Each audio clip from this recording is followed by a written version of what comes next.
Let's get right into the news. Here's Maya. We are in a slow period of recovery, rebuilding our economy. Even though we are in a slow recovery period, we are working hard and sacrificing a lot to achieve a better economy for our future. We are in this period because of outsourcing of goods and the loss of jobs for the people in our society. On the bright side, the unemployment rate has dropped 0.6% since November 2011 and has dropped 0.1% since March 2012. The U.S.'s real gross domestic product increased at an annual rate of 2.2% in the first quarter of 2012. That is, from the fourth quarter to the first quarter. According to the advanced estimate released by the Bureau of Economic Analysis, in the fourth quarter of 2011, real GDP increased 3%. And next, Amber. During this economic crisis, the indicators of the economy are the Consumer Price Index, CPI, unemployment, gross domestic product, GDP, and retail prices. Using these statistics, we can see that CPI currently went up 0.2% from its recent rating. The last rating of CPI was 0.0% and has increased to 0.2%. This statistic means people are spending more on consumer goods, which in return helps the economy. The unemployment rate that was just released for April 2012 is 8.1%. This rate is 0.1% lower than last month. This shows that the rate is going down, which proves the unemployment crisis is getting better. The GPD, or gross domestic product, currently went up 2.2% in the first quarter. Our current rate is proficient, and if it continues to rise, it can stabilize the economy. Retail prices are up $364.16 million and increased 0.42% since March 31st, 2012. This helps improve the economy because the sales of our retail goods are doing well. Therefore, the sales will help the economy get back on track and recover from the current crisis. These statistics show that our economy is recovering, but very leisurely. Our country is starting to improve and rebuild itself to its once healthy economy. The economy affects our jobs, our family, and the money Americans make on a daily basis. For example, if a citizen cannot afford a house or apartment of some sort, then he or she will not have the basic necessities, which in this case would be shelter.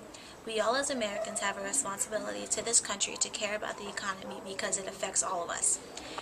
The economy is the driving force of the country, and every change it goes through will affect everyone. Overall, the economy is recovering at a slow pace, but it's getting better each day. We have here Miss Gonzalez, and we would like to ask you some questions. Sure. How do you think our economy is doing right now?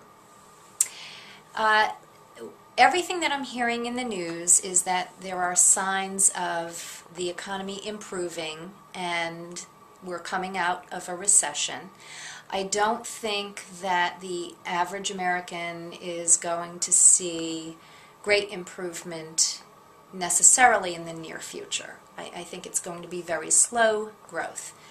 I am hopeful, I am positive, but I think that we're heading in a better direction.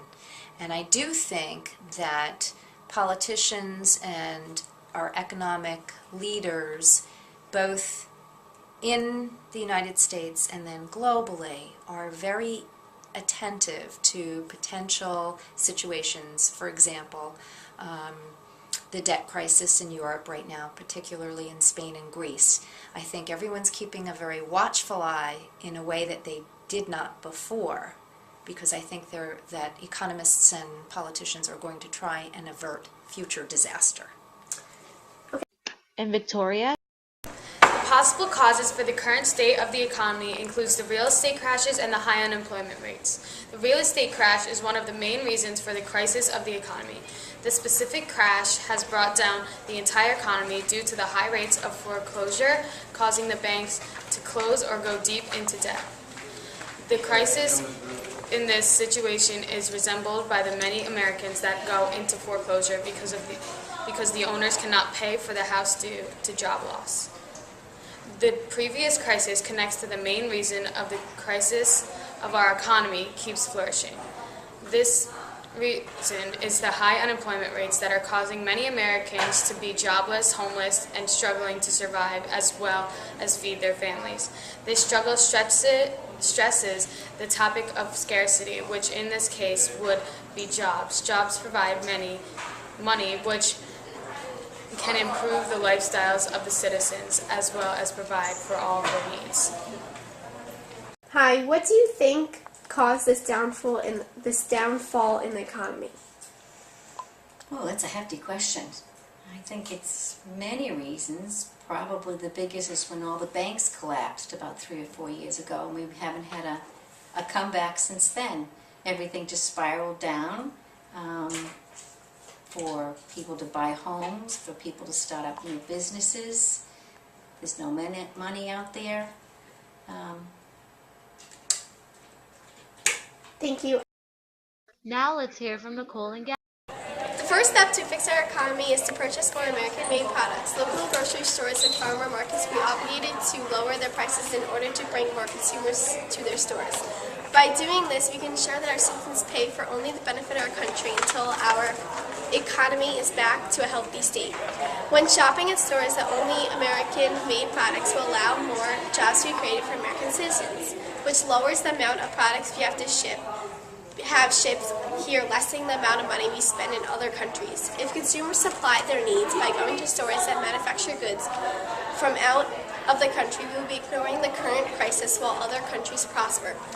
This process will be both difficult and long because the expansive part of the American population are shopping at stores like Target and Walmart. Another way to improve our nation's economy is to opt for more fuel-efficient cars. This means that companies will have to produce more fuel-efficient cars in order to help consumers save money on gas. These companies will have to make their cars cheaper so they can attract consumers to buy their newer, economically more efficient cars. If the car is not reasonably priced, then consumers will buy fuel-consuming cars in order to save money. In reality, they will be spending more money in the long run because gas prices are hiking up each month, and the efficient car will save more money in the long run. For companies to be able to make these cars, the government needs to subsidize with car companies. To fix our economy, it will take time where people will have to be compromising for the better good of our country. And again from Amber. Based on the economy right now, the factors of our economy overall are steadily improving. The pace the economy is improving at is as rapid as the economy can recover at. The recovering economic conditions will come and form a perfect storm of global weakness. The United States is making a slow but steady recovery period. The Feds say full recovery will take several more years and predicts that consumer good prices will continue to rise. Unemployment is still expected to be around 7.5%. Currently, our government isn't very strong. On the upside, hiring, housing, consumer spending, and manufacturing all seem to be improving. Unemployment doesn't seem to be improving to its historical number of 6%. Job markets seem to be improving, and jobs are now dropped to about 120,000 jobs in March. The housing market has been dead weight on the economy, but is slowly improving. Consumers surprisingly still spend a large amount of money with a wobbly economy. The true contributor to the economy is manufacturing of goods.